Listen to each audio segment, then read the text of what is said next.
یہ مجھے یہ نقصان نہ پہنچا دے، اس کا ڈر، اس کا ڈر، اس کا خوف، اس کی خوشامد، اس کے لیے جا کر طرح طرح سے اپنی عزت نفس کو ذلیل کروانا اس کے سامنے. یہ سب کچھ کیوں کرتا ہے انسان؟ جب سمجھتا ہے کہ اس کے ہاتھ میں میرا کوئی نفع ہے، اس کے ہاتھ میں میرے لیے کوئی ضرر ہے، یہ مجھے کوئی گزن پہنچا سکتا ہے، یہ مجھے کوئی نقصان پہنچا سکتا ہے، یہ میرے کوئی کام بنا سکتا ہے، یہ میری کوئی ضرورت پوری کر سکتا ہے. اسی کا نام شرک ہے. جہاں آپ نے یہ سمجھا کہ غیر اللہ کے اندر کوئی طاقت موجود ہے، وہی شرک ہے. بتوں سے تجھ کو امید ہے، خدا سے نو امیدی، مجھے بتا تو صحیح اور کافری کیا ہے. شرک تو یہ جس پر بھی تمہیں یہ خیال ہے کلمہ ہے، یہ کلمہ سوم لا حول ولا قوت الا باللہ. ذرا اس پر دل کو کبھی اگر آپ تصور کریں، پھر فرض کریں دل ٹھک جائے، اس پر کوئی طاقت نہیں. یہی بات تھی جو شیخ عبد القادر جیلانی رحمۃ اللہ علیہ نے اپنی وصیت میں اپنے بچے سے کہی. 11ویں دینے والے ہیں، لیکن حضرت شیخ عبد القادر جیلانی کی وصیت اور تعلیمات کو کتنے لوگ ہیں جانتے ہیں؟ یہ جن مقامات تک پہنچے ہیں وہ کس چیز کی بدولت پہنچے؟ انہوں نے جو پیغام دیا وہ کیا تھا؟ اے میرے بچے، جس طریقے سے قرآن مجید میں حضرت لقمان کی نصیحتیں جو ہے نقل کر دی گئی ہیں، میں یہ عرض کروں گا بالفرض اگر قرآن حضرت عبد القادر جیلانی کے بعد نازل ہوا ہوتا تو شیخ عبد القادر کی یہ نصیحتیں بھی قرآن میں درج ہوتی. اتنی اونچی نصیحتیں ہیں. اے میرے بچے، اس حقیقت کو ذہن نشین کر لے، لا فاعل فی الحقیقت ولا مؤثر الا اللہ. اس کائنات میں نہ کوئی فاعل حقیقی ہے نہ مؤثر حقیقی ہے سوائے اللہ. کسی شے میں کوئی تاثیر نہیں اگر اللہ نہ چاہے. آگ جلا نہیں سکتی اگر اللہ نہ چاہے، پانی ڈبو نہیں سکتا اگر اللہ نہ چاہے، زہر ہلاک نہیں کر سکتا اگر اللہ نہ چاہے، کوئی چیز فائدہ نہیں پہنچا سکتی اگر اللہ نہ چاہے. تو در در پہ کیوں سر جھکاتے ہو؟ در در پر کیوں جبیں سائی کرتے ہو؟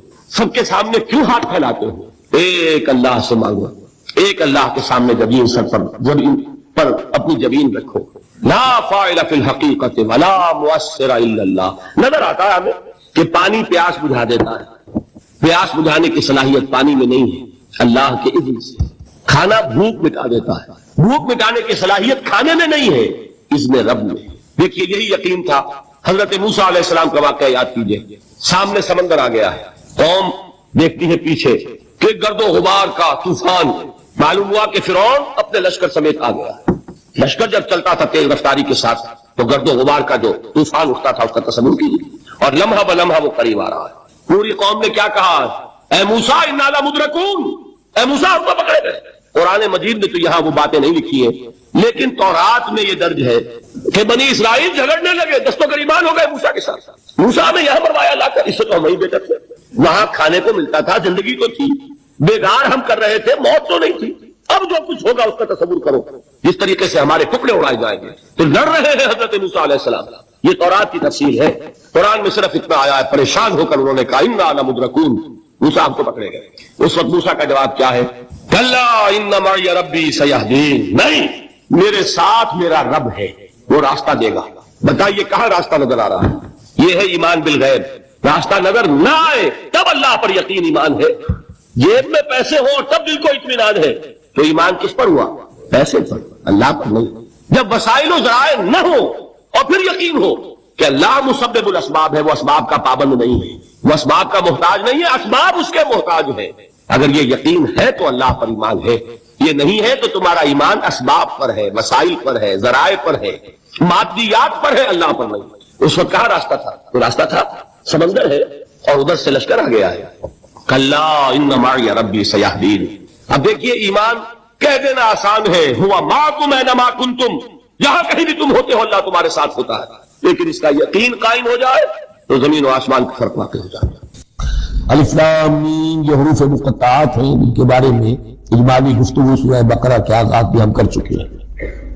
اللہ لا الہ الا هو الحی القیوم، یہ الفاظ آیت الکرسی کے آغاز میں سورہ بقرہ میں آ چکے. ایک بات نوٹ کر لیجئے کہ ایک حدیث میں آتا ہے کہ اللہ کا ایک اسم اعظم ہے کہ جس کے حوالے سے اگر کوئی چیز اللہ سے مانگی جائے تو وہ ضرور دیتا ہے، لیکن اس کو حضور نے بتایا نہیں کہ وہ اسم اعظم کون سا ہے. کچھ اشارے کیے، جیسے رمضان میں ایک شب ہے لیلۃ القدر جو 1000 مہینوں سے افضل ہے، تعین کے ساتھ نہیں بتایا وہ کون سا، تاکہ تلاش کرسی السماوات والارض، اس کی کرسی تمام آسمانوں اور زمین کو محیط.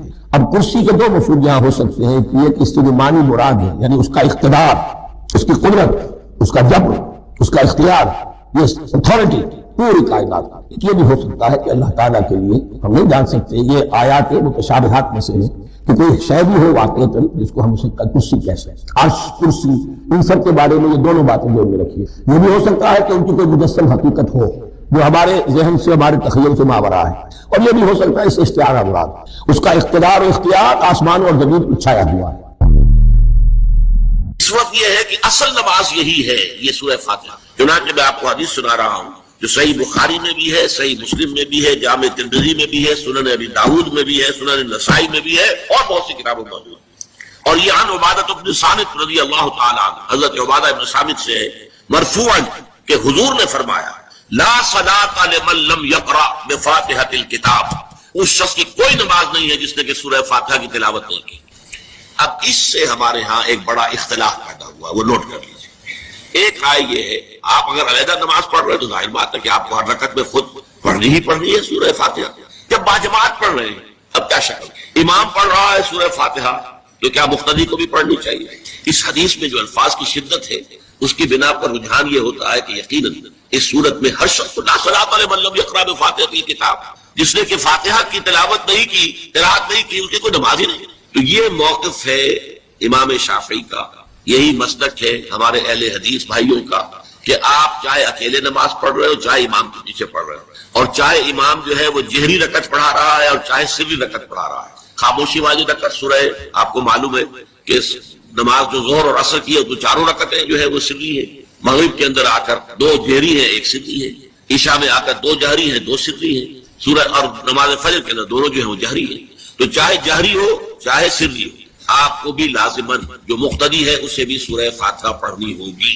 اب اس کے لیے انہوں نے یہ طریقہ جو ہے تلقین کیا ہے کہ امام تیزی سے نہ پڑھے، رک رک کر پڑھے الحمدللہ رب العالمین، اس کے بعد اتنا وقفہ دے دے کہ جو مقتدی ہے وہ بھی کہہ لے اپنے دل میں یا پڑھ لے الحمدللہ رب العالمین الرحمن الرحیم۔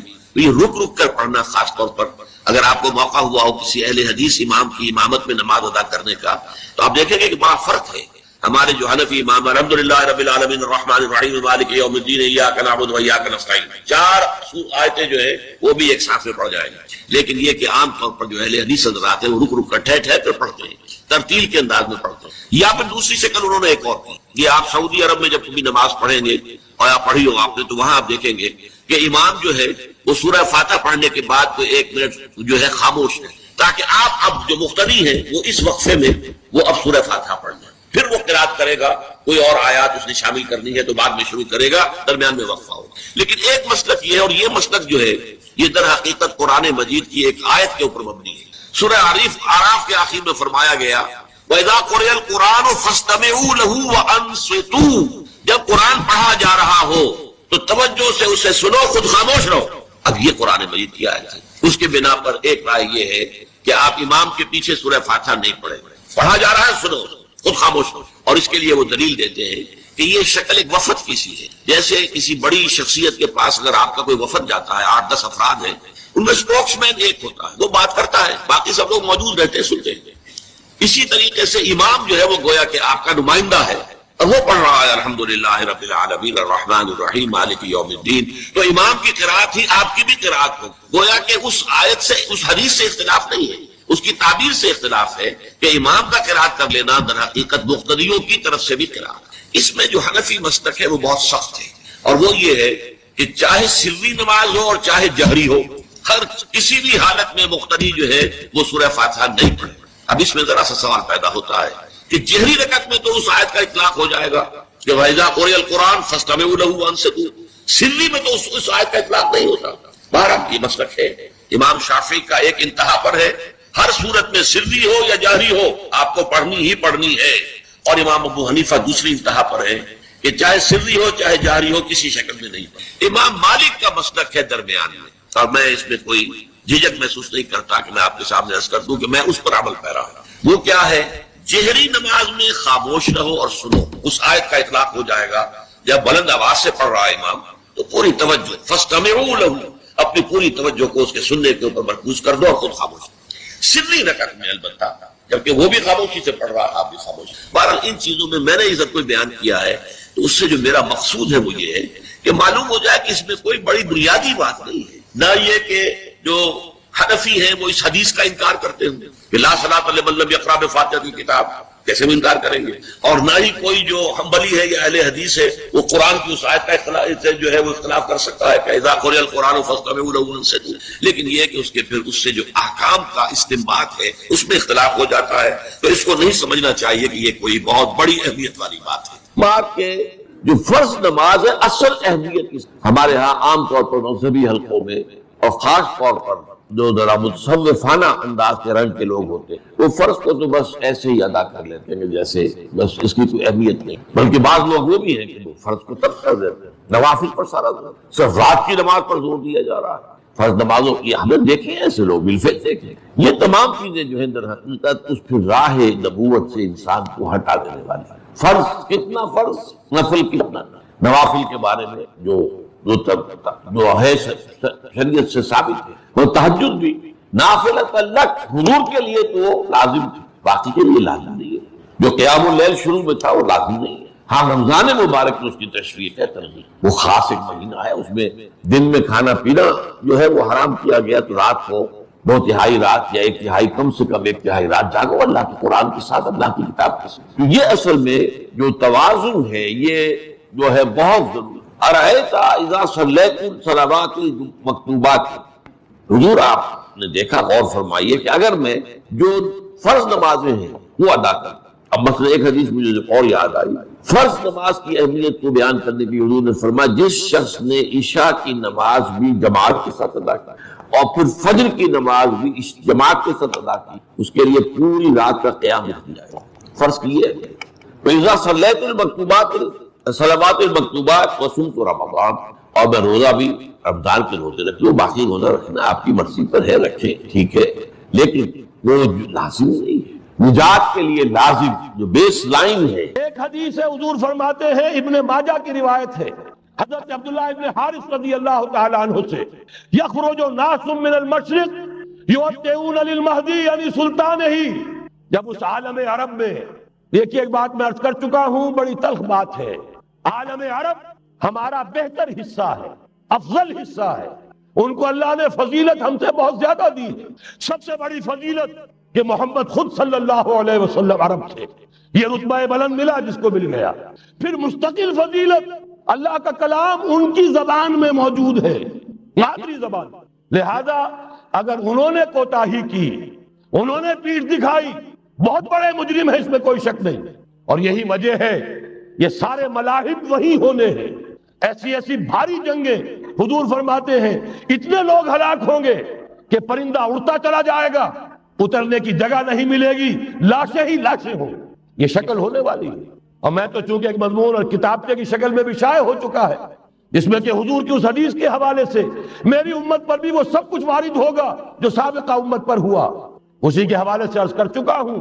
اگر اس صدی میں ہولوکاسٹ میں 60 لاکھ یہودی مارا گیا ہے، کوئی اسی کا دوبارہ چربا جو ہے امت مسلمہ پر بھی آنے والا ہے، لیکن اس کے بعد پھر ان کے لیے فوجیں جائیں گی مشرق سے، وہاں جو امام ہوں گے، جو بھی ان کو لیڈ کر رہے ہوں گے، حضرت مہدی، یہ تصور ذہن میں رکھیے، ہمارے مابین اور عیسائیوں کے مابین حضرت مسیح کی ذات مشترک، اگرچہ ان کا یہ عقیدہ ہے کہ وہ سولی دیے گئے، فوت ہو گئے، معاذ اللہ ثم معاذ اللہ، پھر زندہ ہو کر آسمان پر گئے، پھر آئیں گے، ہم کہتے ہیں نہیں، وہ سولی دیے ہی نہیں گئے، وہ زندہ آسمان پر اٹھائے گئے، واپس آئیں گے۔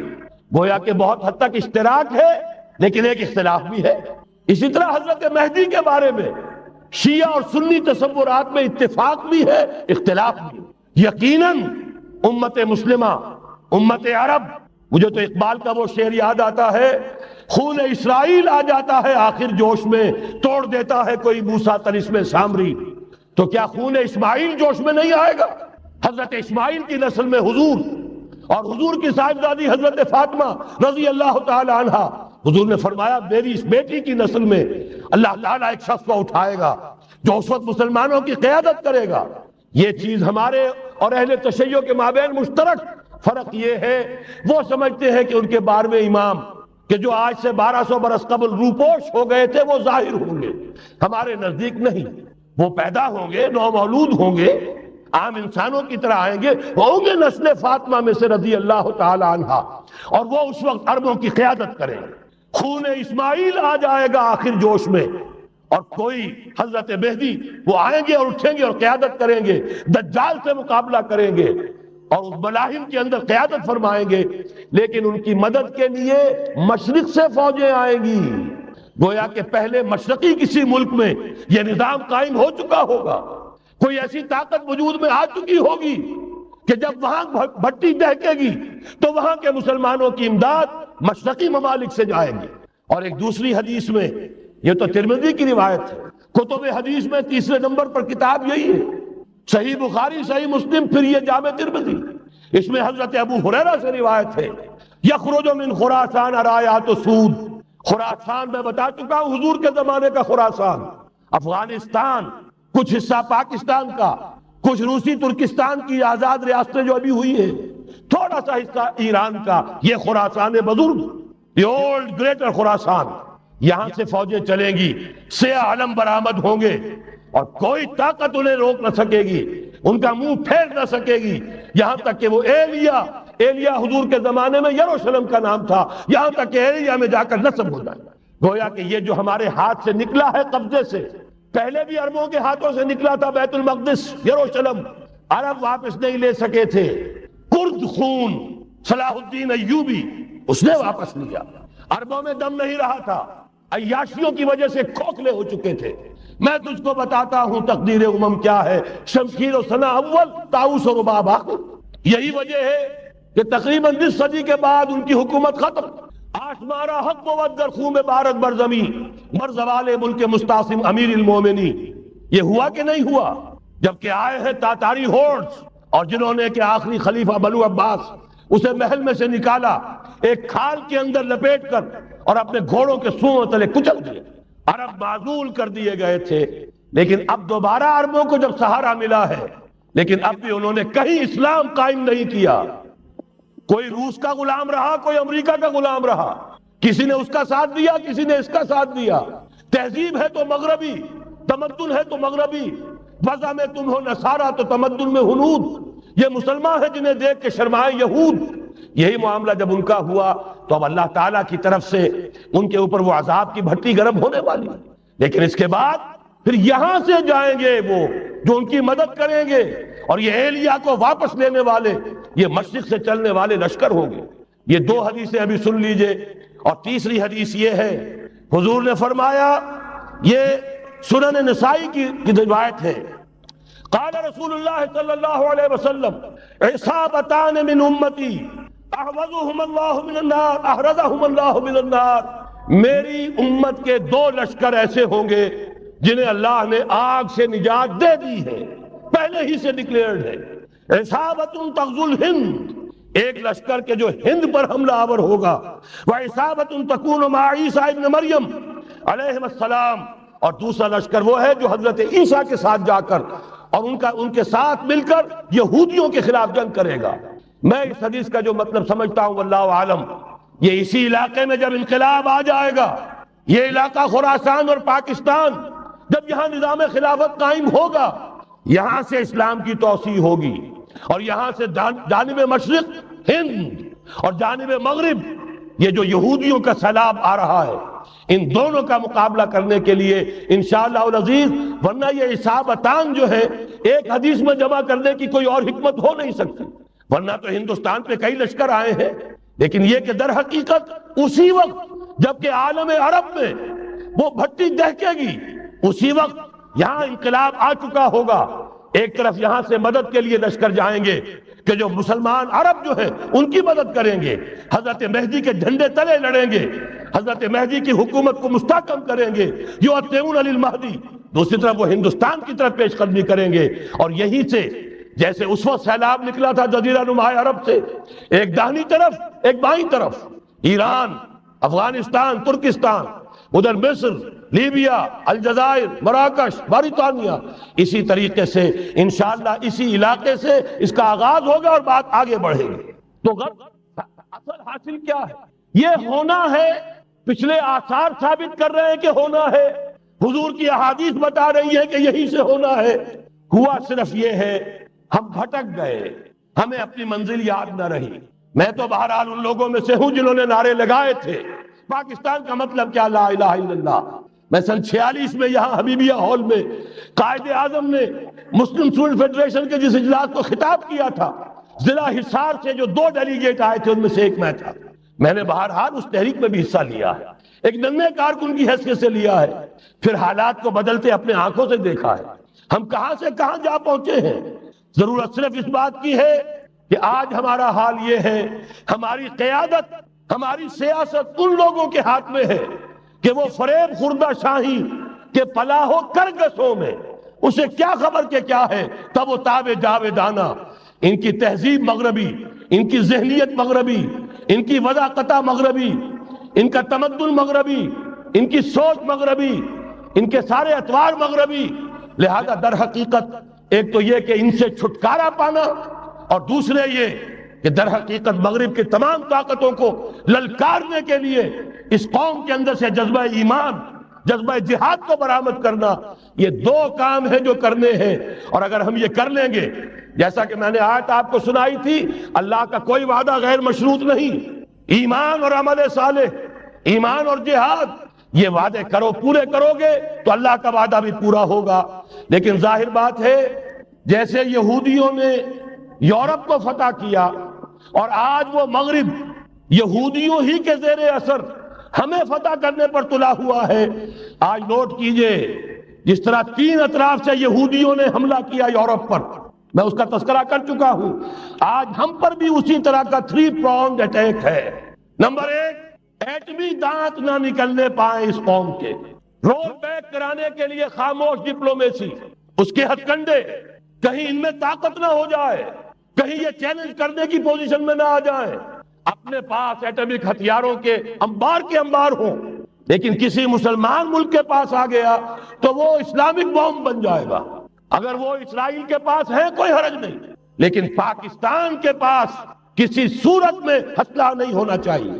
کمزور رکھو، ہمارے دستے نگر رہے، ہماری ہی مرضی پر، ہمارے چشم ابرو کے اشارے پر حرکت کرے۔ نمبر 2، اباحیت، بے حیائی، عریانی، فحاشی، اس کا سیلاب، اور سب سے بڑھ کر خاندانی نظام کو برباد کرنے کے لیے یہ بہبود آبادی کا پروگرام۔ اور دیکھیے جادو وہ جو سر چڑھ کر بولے، مسلمانوں کے ہاتھوں کرا رہے ہیں۔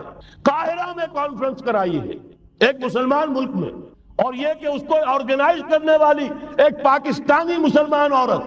یہ ہے در حقیقت کہ وہ لوگ اگر کرنا بھی چاہتے ہیں تو اس کا الزام بھی براہ راست اپنے اوپر نہیں، بلکہ یہ کہ خود کوئی مسلمان ہو جو یہ کام کرے۔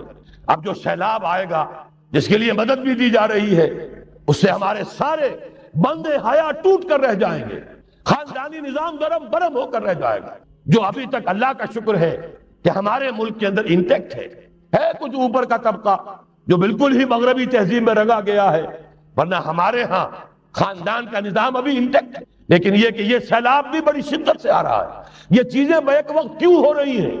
اور تیسرا اور سب سے زیادہ سٹل وار، سب سے زیادہ یوں سمجھیے کہ جو لطیف، جو کہ ایک طرح کا احسان جتایا جا رہا ہے، ڈالروں کی اب یلغار۔ اب یہاں پر امریکی سرمایہ، وہ ڈالر چاہے مشرق سے آئے چاہے مغرب سے آئے، وہ یہودیوں کا اعلی کار ہے۔ آپ نے اگر $1 نوٹ کا اگر کبھی نقشہ دیکھا ہو، اس کے اوپر جو سگنیا بنا ہوا ہے، جو نشان ہے، وہ کیا ہے؟ پیرامڈ، احرام مصر۔ یہ کن کے لیے اہمیت رکھتے ہیں؟ ہزارہا یہودیوں کا خون اور ان کی ہڈیاں ان پیرامڈز کے تلے دبی ہوئی۔ جب یہ احرام بنائے گئے تھے، یہ یہودی وہاں غلامی کے دور میں تھے، بیگار ان سے لی جا رہی تھی، بڑے بڑے پتھر جب گرتے تھے تو پسنے والے یہودی ہوتے تھے۔ یہ ان کی اپنی جیسے ہولوکاسٹ، جیسے انہوں نے اس کو اپنا سمبل بنایا ہوا ہے، اسی طریقے سے پیرامڈ، مصر کا پیرامڈ، یہ گویا کہ ان کے اس زوال کا ایک نشان ہے، اور اس پر ایک آنکھ بنی ہوئی ہے، ایک آنکھ، کانے دجال کی آنکھ، وہ دیکھ رہی ہے۔ عجیب ہے یہ سمبل۔ نیچے لکھا ہوا ہے نووس آرڈو سکلورم، اور یہ در حقیقت 1776 جو نیچے لکھا ہوا ہے وہ رومن حروف کے اندر یہ 1776 ہے، جو میں بتا چکا ہوں آرڈر آف الومناٹی وساپ نے قائم کیا تھا۔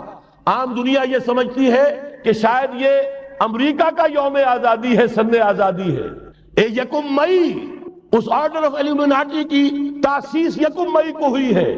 یہ یکم مئی جو منایا جاتا ہے، دھوکہ یہ دیا گیا ہے کہ یہ شکاگو کے جو مزدور ہیں ان کی یادگار ہے، حقیقت میں یہ یکم مئی اور 1776 آرڈر آف دی ایلومیناٹی کی تاسیس کی تاریخ۔ یہ تمام معاملہ سمجھ لیجئے ڈالر در حقیقت۔ ہم نے ابھی تازہ ندائے خلافت میں نعیم صدیقی صاحب کی نظم شائع کی ہے، 45 برس بلکہ شاید اس سے بھی زیادہ عرصے کی پرانی نظم ہے جو ہم نے شائع کی ہے۔ ڈالر میرے اس دیش کو ناپاک نہ کرنا، اور میں تو انہیں داد دیتا ہوں، جو کچھ انہوں نے، شاعر کہتے ہیں اس کو جو صاحب شعور ہے، اس صاحب شعور نے جو مشاہدہ کیا ہے کہ ڈالر آئے گا تو کیا آئے گا ہمارے ہاں، اس کے پوری داستان اس تازہ ندائے خلافت میں ہم نے نہ معلوم کہاں سے اس کو کھود کر نکلوایا ہے۔ ہم ان کا احسان مانتے ہیں کہ انہوں نے اپنی یہ پرانی نظم، اب ان کی جماعت تو سب بھول بھال گئی ان چیزوں کو، اسی لیے وہ اسے تج کر باہر بھی اب آ گئے۔ بہرحال ہمیں تو ان کی ایک ایک چیز جو ہے، مجھے تو وہ شعر آج کا اگر آپ نے جنگ کا میرا کالم پڑھا ہو، میری تو فکر کے اندر رچ بس گیا ہے۔ پاکستان کے بارے میں جب کہا تھا، اے آندھیوں سنبھل کے چلو اس دیار میں، امید کے چراغ جلائے ہوئے ہیں ہم، ہماری امیدوں کے چراغ ہے یہ، اسلام کا گہوارہ بننے والی ملک ہے یہ، اس کو ہم نے قائم کیا تھا اسلام کے لیے، یہ آندھیاں نہ چلیں، اس ملک کو ہم نے اسلام کے چراغ جو ہے ہم نے اس میں روشن کیے ہوئے ہیں۔ اے آندھیوں سنبھل کے چلو اس دیار میں، امید کے چراغ جلائے ہوئے ہیں ہم۔ بہرحال یہ تیسرا سیلاب ہے، ننگی سرمایہ داری، جس کی پھر لعنتیں ہوتی ہیں، ایک طرف فقر، ایک طرف احتیاج، ایک طرف بھوک، ایک طرف دولت کے انبار۔ پہلے بھی ہمارے ہاں فرق کم نہیں ہے، لیکن اب جو ہوگا، اگر یہ بات پوری ہو گئی تو وہ ننگی سرمایہ داری، اور سرمایہ داری ہی در حقیقت یہود کا سب سے بڑا ہتھ کنڈا ہے۔ یہ بینکنگ کا نظام، یہ سارا کا سارا سودی نظام، یہ آئی ایم ایف، یہ ورلڈ بینک، یہی تو ان کے سب سے بڑے ادارے ہیں۔ تو واقعہ یہ ہے کہ تین طرف سے ہم پر حملہ ہو رہا ہے، اور یہ سود کے بارے میں کیا کہا تھا اقبال نے، ادربا آخر چمی زائد فتن، اس سود کے ام الخبائث کے پیٹ سے سوائے فتنوں کے اور کیا برآمد ہو سکتا ہے۔ کس نہ داند لذت قرض حسن، کسی کو قرض حسنہ کی لذت یاد نہیں رہی، بغیر سود کے قرض دو۔ تمہارے پاس فاضل رکھا ہوا ہے، کسی بھائی کو دو کہ وہ اپنی معاشی گاڑی کا پہیہ چلا لے، پھر اصل واپس لے لینا۔ اگر اتنی ہمت نہیں ہے کہ ان تصدقوا فهو خیر لکم، صدقہ ہی کر دو تو سب سے اچھا ہے، دے ہی ڈالو اپنا فاضل سرمایہ۔ یسألونک ماذا ينفقون قل العفو، مت رکھو اپنے پاس، یہ گندگی ہے۔ لیکن اگر بڑے ہی کم ہمت ہو تو کم سے کم قرض حسنہ دو، اپنی اصل رقم واپس لینا۔ کس نہ دانت لذت قرض حسن، ادربا جاں تیرا دل چو خشت و سنگ، اس لیے کہ سود کے ذریعے سے انسان کے اندر تاریکی پھیل جاتی ہے، دل جو ہے اینٹ کے مانند، پتھر کے مانند سخت ہو جاتا ہے، کٹھور۔ ثم قست قلوبکم فہی کالحجارۃ او اشد قسوہ، آدمی درندہ بے دندان و چنگ، اور انسان بغیر اس کے کہ بھیڑیوں والے دانت ہوں اور بھیڑیوں والے پنجے ہوں، بھیڑیا بن جاتا ہے۔ بہرحال اب کرنے کا کام کیا ہے اس کو سمجھیے۔ اس پوری صورتحال کا میں نے آپ کے سامنے نقشہ پیش کر دیا۔ ایک طرف مغرب سے نیو ورلڈ آرڈر، جو جیو ورلڈ آرڈر ہے، اس وقت کی سپریم پاور آن ارتھ، امریکہ کی سرپرستی میں بڑی تیزی کے ساتھ حملہ آور ہے۔ دوسری طرف وَمَكَرُوا وَمَكَرَ اللَّهُ وَاللَّهُ خَيْرُ الْمَاكِرِينَ، اللہ کو پامردی مومن پہ بھروسہ، ابلیس کو یورپ کی مشینوں کا سہارا۔ اللہ تعالیٰ نے اسرائیل کا توڑ پاکستان قائم کیا، اللہ تعالیٰ نے اس کے لیے 300 برس کی تاریخ، اس کی تمہید میں مجددین امت یہاں پیدا کیے، یہاں قرارداد مقاصد پاس کرا دی 20ویں صدی عیسوی کے وسط میں، کہ اکبر نام لیتا ہے خدا کا اس زمانے میں، بینک انٹرسٹ کو ربا، سود حرام قرار دیا۔ یہ سارے شواہد ہیں۔ اب ضرورت صرف ایک بات کی ہے، ایک زبردست عوامی تحریک اٹھے۔ یہ عوامی تحریک کیسی ہو؟ نمبر ایک، فرقہ واریت سے بلند ہو۔ یہ فرقہ واریت جو اس وقت بہت بڑا فتنہ بن گیا، جس کی کشیدگی بڑھتی چلی جا رہی ہے، اس کے اندر اگر ہم قوم کی حیثیت سے اگر ملوث ہوتے چلے گئے، آخری تباہی آ جائے گا۔ فرقہ واریت سے بلند، سیاسی کشمکش سے بلند، یہ سیاسی کشاکش، یہ حزب اختلاف، حزب اقتدار اس سے بلند، اس سے کوئی بحث نہیں، کوئی دلچسپی نہیں۔ علاقائیت یا لسانی قومیت، اپنے دنیاوی حقوق کی فکر مت کرو بلکہ آخرت کی فکر کرو، اور یہاں اس کی اصل منزل خلافت کے نظام کی فکر کرو۔ ان تمام چیزوں کو پورا کرتے ہوئے یہاں پہ نظام خلافت قائم کیا جائے، یہ ہے واحد علاج۔ اور اسی کے لیے للکارنے کے لیے، اسی کے لیے دعوت دینے کے لیے ہم نے اس تحریک خلافت پاکستان کا آغاز کیا۔ تنظیم اسلامی نے اپنے لیے ہدف معین کیا ہے، نظام خلافت علی منہاج النبوہ کا قیام، پہلے پاکستان میں اور پھر کل نوع عرصی پر۔ اب میں چند منٹوں میں آپ کو بتاؤں گا کہ وہ نظام ہے کیا۔ دیکھیے، اس موضوع پر میں پاکستان کے تقریباً تمام بڑے شہروں میں اکثر جگہ 3 دن 2 گھنٹے کی تقریر کر چکا ہوں۔ سیاسی نظام کیا ہے، معاشی نظام کیا ہے، سماجی نظام کیا ہے، خلافت اب قائم ہوگی تو بہرحال 1400 برس قبل کی خلافت اور آج کی خلافت، وقت کے دریا میں بہت سا پانی گزر گیا ہے، اصول وہی کے ہوں گے، فنڈامنٹل وہی کے ہوں گے، تفصیلی خاکہ بنے گا اس زمانے کے تقاضوں کے مطابق۔ تو میرے وہ تقریریں ویڈیو کی شکل میں، آڈیو کی شکل میں، اردو میں، انگریزی میں، شکاگو میں 20 گھنٹے کا پروگرام پچھلے سال ریکارڈ کرا کے آیا۔ اللہ کا فضل ہے کہ وہ پھیل رہا ہے معاملہ۔ اب مغرب میں اذان خلافت بلند ہو رہی ہے، اس کا تذکرہ میں بعد میں کروں گا، بہرحال وہ تو تفصیلی بات ہے۔ یہاں میں چند منٹوں میں صرف الجبرا کے اصولوں کی طرح چند باتیں بتا رہا ہوں۔ جو بھی آپ کا آج نظام ہے، 3 شرطیں پوری کر دیجئے وہ خلافت بن جائے گا، سیاسی اور دستوری اعتبار سے۔ نمبر 1، حاکمیت اللہ کی، اور اللہ کا شکر ہے یہ ہم کر چکے۔ اللہ جزائے خیر دے جنہوں نے محنت کی تھی، اللہ جزائے خیر دے جنہوں نے وہ تحریک اٹھائی تھی مطالبہ دستور اسلامی، اور پھر جنہوں نے مدد کی تھی، اللہ تعالیٰ انہیں جزائے خیر دے۔ بہرحال وہ اب ہمارے دستور کا حصہ ہے، حاکمیت اللہ۔ البتہ اگلا قدم ہم آج تک نہیں اٹھا سکے، اس حاکمیت کا ظہور کیسے ہوگا؟ آپ کے دستور میں یہ طے کر دیا جائے کتاب و سنت ہر شے سے بالا تر ہے، دستور سے بھی بالا، عدالتی قوانین سے بالا، پارلیمنٹ سے بالا، سینٹ سے بالا، صدر سے بالا، سپریم کورٹ سے بالا، ہائی کورٹ سے بالا، ہر شے سے بالا کتاب و سنت۔ جب تک یہ نہیں ہوتا، قرارداد مقاصد کی حیثیت ایسی ہے کہ جیسے آپ سینما ہال کے اوپر آگے جو ہے قرآن مجید کا کوئی کتبہ لگا دے، اس کے سوا کچھ نہیں۔ یہ بھی غنیمت ہے کہ قرارداد مقاصد پاس ہوئی، اصل شرط یہ ہے کتاب و سنت کی ٹوٹل بالادستی۔ اور یہ بڑی کڑوی گولی ہے، عوامی تحریک جب تک نہیں چلے گی، لوگ جب تک اپنی خون کی ندیاں نہیں بہا دیں گے، یہ کڑوی گولی حلق سے اترنے والی نہیں۔ یہ IJI کی حکومت میں نہیں اتری، اسلام کے نام پر اقتدار میں آئے، اسلام کے نام پر ISI نے IJI بنوائی، اسلام کے نام پر انہیں ووٹ ملے، 2/3 کی اکثریت ملی، اس کے باوجود شریعت کی بالادستی کا ایکٹ، شریعت کی بالادستی کی دستور کے اندر ترمیم پاس نہیں کرائی گئی۔ معلوم ہوا اوپر زبردست کا ٹھینگا ہے، امریکہ کے سب پرستار ہیں، سب ڈرتے ہیں، سب کے لیے سب کو نظر آتا ہے بالآخر جو ہے اسی کے پاس جانا ہوگا، چاہے وہ نواز شریف ہو اور چاہے وہ بے نظیر ہو۔ ایک کھلم کھلا ہے، اور اب تو میں کہتا ہوں نواز شریف بھی کھلم کھلا ہے۔ آج کے اس دور میں انہوں نے اسلام کا نام کبھی نہیں لیا، اس سے تو بالکل تائب، بس صرف فرق یہ رہ گیا ہے بے نظیر کھلم کھلا بھی مذاق اڑا لیتی ہے اسلامی سزاؤں کا، اسلامی قوانین کا، یہ اس پر ذرا خاموش ہے۔ لیکن یہ کہ اپنی تحریک میں ہمارے بہت سے جو سیاسی قائدین ہیں مسلمانوں کے، کتنے بیانات آپ نے پڑھے ہوں گے، ذرا اسلام کا نام لے دیں ہم ساتھ ہو جائیں گے۔ مولانا سمیع الحق صاحب کا بیان آیا، ذرا اسلام کی بات کرے تو ہمارے اور بہت سے علماء اور ہمارے طارق صاحب جو ہے انہوں نے بھی کہا کہ میں ہم ساتھ آ جائیں گے۔ لیکن یہ کہ بڑا پکا ثابت ہوا نواز شریف اسلام کا نام نہیں لیا۔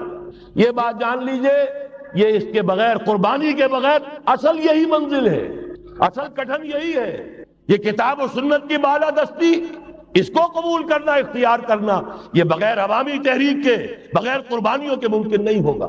بہرحال دوسری بات یہ، اور تیسری بات، کسی غیر مسلم کو نظام خلافت میں قانون سازی میں شریک نہیں کیا جا سکتا۔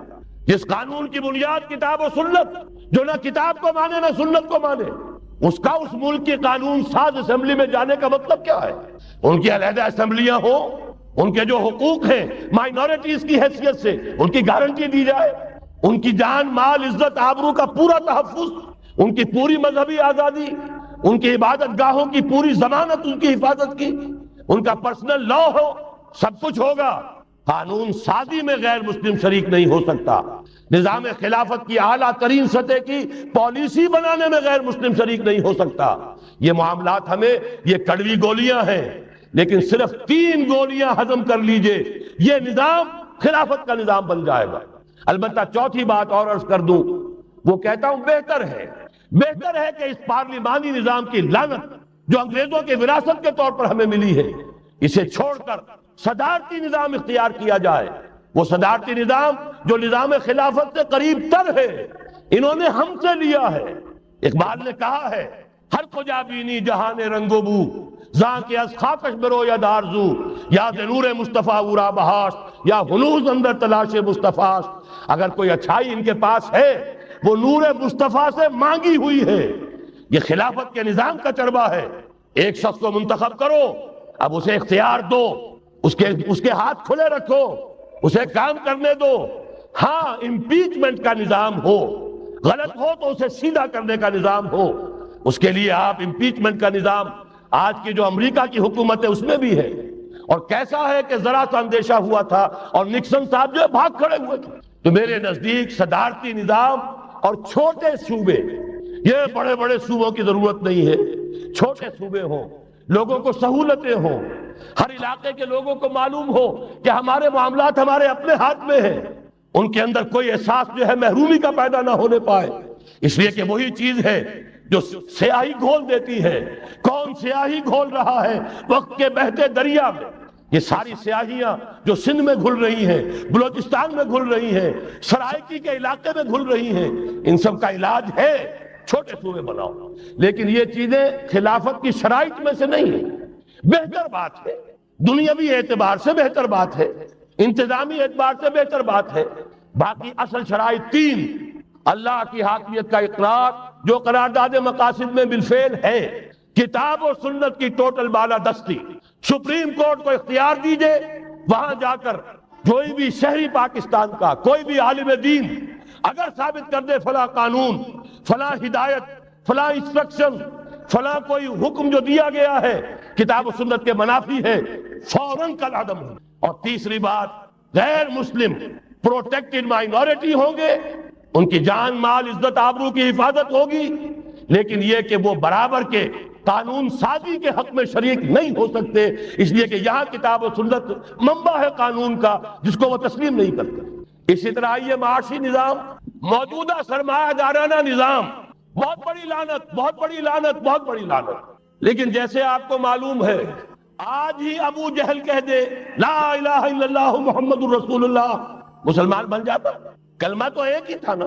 ابو طالب کے پاس جب وفد گیا تھا رؤسائے قریش کا، اور انہوں نے کہا تھا کہ اپنے بھتیجے کو روک لو ورنہ اب ہم جو تمہاری بھی رعایت اب نہیں کریں گے، میدان جنگ میں آ جاؤ۔ ابو طالب نے کہا تھا میرا بھتیجا تم سے کیا مانگ رہا، ایک کلمہ، ایک کلمہ لا الہ الا اللہ، اور تو اس کا کوئی مطالبہ نہیں۔ انہوں نے کہا، ابو سفیان اس وقت تک کیونکہ ابھی کفر میں تھے، شرک میں تھے، انہوں نے کہا وہ ایک کلمہ جو وہ مانگ رہا ہے وہ ہمارے سارے معبودوں کی نفی کر دیتا ہے۔ وہی تو سب سے بڑی مصیبت ہے۔ تو میں آپ کو بتا رہا ہوں 3 چیزیں اس سرمایہ دارانہ نظام میں سے نکال دیجئے، یہ اسلامی نظام بن جائے گا۔ تفصیل میں جانے کا موقع نہیں ہے، میں فارمولہ دے رہا ہوں۔ تفصیل میں نے عرض کیا، میرے کیسٹ سے کتابیں ہیں، وہ خطبات خلافت اب کتابی شکل میں بھی آ جائیں گے، انگریزی میں ویڈیو کیسٹ ہے، اردو میں ہے، بڑے بڑے شہروں میں خطبات دے چکا ہوں، مواد موجود ہے۔ لیکن اس وقت فارمولہ بتا رہا ہوں، 3 چیزیں نکال دیجئے۔ نمبر 1، سود نکال دیجئے۔ اس میں بھی اللہ کے فضل و کرم سے پیش رفت ہمارے ہاں ہوئی۔ فیڈرل شریعت کورٹ نے فتویٰ دیا اور اتنا زبردست ججمنٹ لکھا ہے، پوری دنیا کے لیے رہنمائی کا ذریعہ بن جائے گا۔ یہی وجہ ہے کہ مجھے معلوم ہوا ہے موجودہ حکومت نے اس کی اشاعت روک دی ہے۔ باہر کے ممالک سے ڈیمانڈ، میں جب انگلستان میں تھا ابھی 2 مہینے قبل، وہاں کچھ لوگوں کے سامنے تذکرہ کیا، انہوں نے کہا ہمیں منگا کے دیجئے، بنگلہ دیش کے مسلمان تھے، ہمیں منگا کے دیجئے۔ میں نے یہاں لکھا، معلوم ہوا کہ نہیں، وہ مل ہی نہیں رہا، بلکہ کہہ دیا گیا اسے مت چھاپو، اس کی اشاعت بند، اس لیے کہ وہ کلمہ خیر کہیں پھیل نہ جائے۔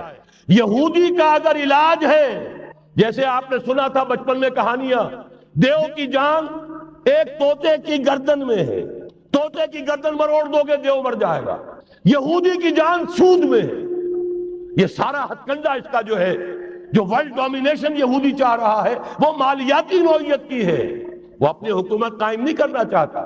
حکومت کے تو بڑے کھکھیڑ ہوتے ہیں، بڑی ذمہ داریاں ہوتی ہیں، لوگوں کی تنقیدیں سننی پڑتی ہیں، بھوکے بھیڑیے کبھی ٹوٹ پڑتے ہیں، لہذا ان کو چھوڑو، حکومت وہ خود کریں۔ ہاں وہ محنت کرے حیوانوں کی طرح، ملائی ہمارے پاس آتی چلی جائے، زندہ رہنے کی حد تک تو ان کو دیں گے، جیسے تانگے والا گھوڑے کو بھی آخر دانا تو ڈالتا ہے کہ اگلے دن پھر اسے جوتنا ہے تانگے کے اندر، لیکن اصل کمائی تو اس کی ہے جو ہو رہی ہے۔ صرف یہ مالیاتی نظام اور اس کا ایک ہی لفظ کے اندر توڑ ہے، سود ختم اور یہود کی گویا کہ جان نکل جائے۔ یہی وجہ ہے جیسے ہی فیڈرل شریعت کورٹ کا فیصلہ آیا تھا، وہ جو کوئی چیزیں پائپ کے اندر پڑی ہوئی تھی مدد کی، وہ بھی روک لی گئی۔ یہ قوم کدھر جا رہی ہے؟ یہ تو ہمارے ہاتھ سے نکلی جا رہی ہے، اور جب تک کہ اس کے خلاف IJI کی حکومت کو سپریم کورٹ میں اپیل میں نہیں پہنچا دیا، اس وقت تک یہ ہے $1 جو ہے کہیں سے ادھر سے ادھر ہلنے نہیں دیا۔ یہ ہے حقائق، اصل میں ان کو سمجھ لیجئے۔ سود نکال دیجئے، جوا، سپیکولیشن، فارورڈ ٹریڈنگ کی وہ ساری صورتیں جو صرف بیع سلم ایک جائز ہے، باقی ساری صورتیں حرام ہیں، ان کو نکال دیجئے اور جاگیرداری ختم کر دیجئے۔ جاگیرداری ختم کرنے کے لیے حضرت عمر کی شمشیر لانی ہوگی، شمشیر فاروقی۔ ان کا یہ فتویٰ تھا، اجماع تھا کہ جو ملک، جو علاقے بزور شمشیر فتح ہوئے ہیں، وہ کسی کی انفرادی ملکیت نہیں رہیں گے، وہ امت مسلمہ کی اجتماعی ملکیت ہے۔ کوئی انچ زمین، اسی وجہ سے ہمارے ہاں فرق ہے، خراجی اور عشری۔ عشری زمین ملکیتی ہوتی ہے، اس میں سے ایک مسلمان جس کی ملکیتی زمین ہے، اس کا وہ 10واں حصہ یا 20واں حصہ پیداوار کا دے کر فارغ، اور جو خراجی زمین ہوتی ہے وہ کسی کی ملکیتی نہیں ہوتی، وہ تو مسلمانوں کی ہے، نظام خلافت کی ہے۔ جو کام کر رہا ہے، چاہے مسلمان ہو چاہے غیر مسلم ہو، وہ کاشت کرے گا، آدھا اس کا ہے، آدھا ریاست کا ہے، بیت المال کا ہے۔ یہ ہے نظام خراجی کا اور عشری کا فرق۔ اور حضرت عمر نے طے کر دیا تھا رضی اللہ تعالیٰ عنہ کہ جتنے علاقے فتح ہوئے، یہ مصر ہے، یہ عراق ہے، یہ شام ہے، یہ ایران ہے، ساری زمینیں مسلمانوں کی اجتماعی ملکیت۔ کام کرنے والے چاہے یہودی ہوں، چاہے مجوسی ہوں، چاہے عیسائی ہوں، چاہے وہ مسلمان ہو جائیں، زمین خراجی رہے گی، زمین سے خراج جائے گا بیت المال میں، تاکہ تمام امت کی بہبود میں صرف ہو سکے۔ 3 کام کر دیجئے، باقی ساری market forces, free economy, personal incentive, personal ownership, ساری چیزیں، سارے اصول جس کی وجہ سے کہ سرمایہ داری کو فتح حاصل ہوئی ہے کمیونزم کے اوپر، وہ سارے اصول اسلام کے اندر موجود ہیں۔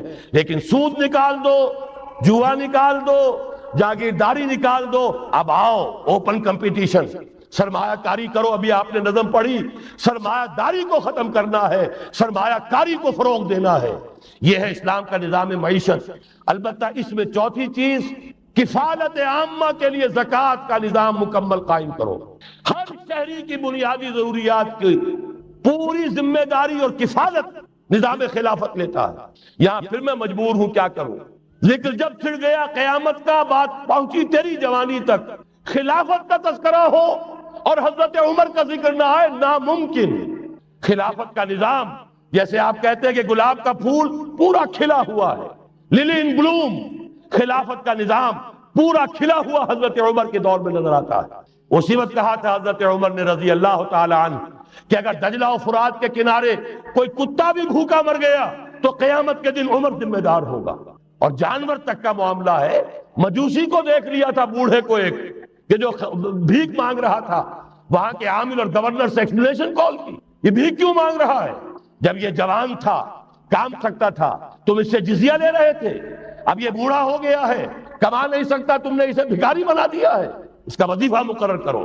ظاہر بات ہے غیر مسلم ٹیکس دیں گے، مسلمان زکوٰۃ دیں گے، مسلمانوں کے لیے زکوٰۃ سے کفالت عامہ ہوگی، غیر مسلموں کے ٹیکسوں کے ذریعے سے وہی نظام جو آج یورپ میں ہے، اسکینڈینیوین کنٹریز میں ہے، برطانیہ میں ہے، ان امپلائمنٹ الاؤنس ہے، یا یہ کہ اور ویلفیئر کا نظام ہے، لیکن اسلام کا مکمل ترین ویلفیئر نظام زکوٰۃ کے تحت ہے، اور اس میں گارنٹی ہے ہر شہری کی بنیادی ضروریات انڈر ریٹن، ان کی ذمہ داری ریاست کے دل میں۔ حضرت عمر ہی کا زمانہ تھا کہ لوگ اپنی زکوٰۃ لے کر پھرتے تھے، لینے والا کوئی نہیں ہوتا تھا۔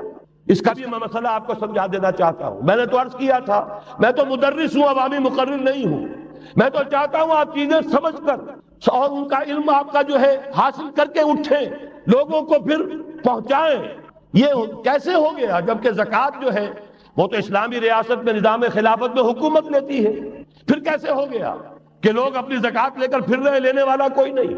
اس کو بھی جان لیجئے، جیسے زمین کی دو قسمیں میں نے بیان کی، خراجی اور عشری، ایسے ہی زکوٰۃ کے قابل جو مال ہے اس کی بھی دو قسمیں ہیں۔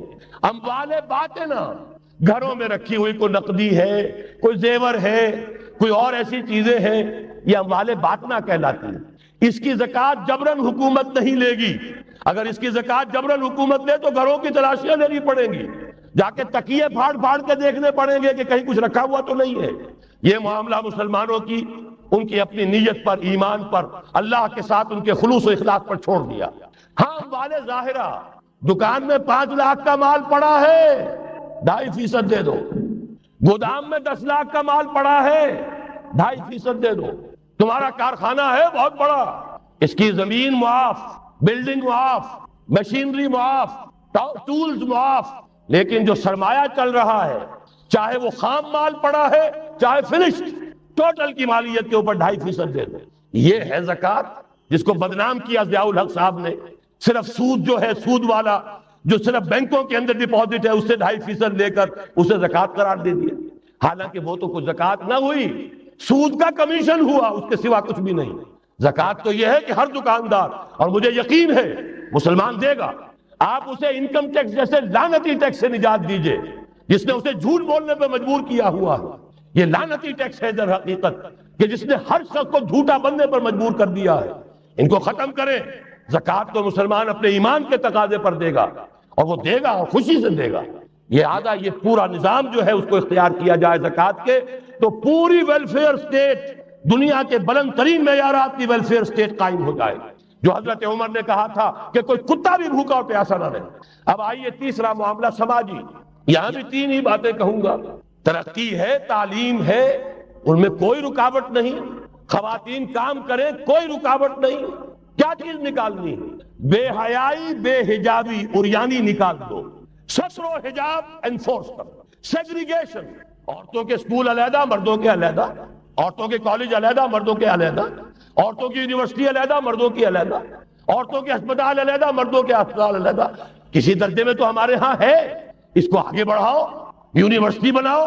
اسی طریقے سے ہسپتال میں، مردوں کے ہسپتال میں عورتوں کو نرس رکھنا کیوں لازم ہے؟ کیا مرد نرسنگ نہیں کر سکتے؟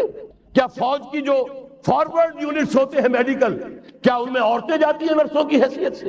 جہاں اصل ضرورت ہوتی ہے، کسی کا بازو اڑ گیا ہے، کسی کی ٹانگ اڑ گئی ہے، کسی کا پیٹ چاک ہو گیا ہے، آنتیں باہر ہے، بڑی ٹینڈر نرسنگ کی ضرورت ہے، وہاں تو عورت نہیں جاتی، وہاں تو میل نرسز ہے۔ تو مردانہ ہسپتالوں میں مردوں کو نرس رکھو، زنانہ ہسپتالوں میں عورتوں کو نرس رکھو، عورتیں مریض ہوں، عورتیں ڈاکٹر ہوں، عورتیں جو ہے نرسنگ کریں، وہاں کی انتظامیہ بھی عورتوں کو دیجیے۔ پھر یہ ہے کہ ساری پرائمری ایجوکیشن عورتوں کو دے دیجیے۔ چھوٹی عمر کے بچے ہیں، انہیں عورت کے اندر اللہ تعالیٰ نے جو شفقت مادری رکھی ہوئی ہے فطری طور پر، ضرورت ہے اس ٹینڈر ایج میں، تو ارادہ اگر ہو جائے تو ہر کام ہو سکتا ہے۔ ارادہ چاہیے یہ کہ بے ستری، بے حجابی، عریانی، فحاشی کا خاتمہ کرو۔ نمبر 2، شراب اور منشیات کا خاتمہ کرو۔ اس کے لیے آئرن ہینڈ بلکہ آئرن فسٹ کی ضرورت ہے۔ یہ کر کے دکھایا، ایرانیوں نے کر کے دکھا دیا۔ ہم سے کہیں زیادہ گرے پڑے تھے، ہم سے کہیں زیادہ یہ خرابیاں ان کے معاشرے میں موجود تھیں، کر کے دکھایا کہ نہیں کر کے دکھایا؟ یہ ہو رہا ہے۔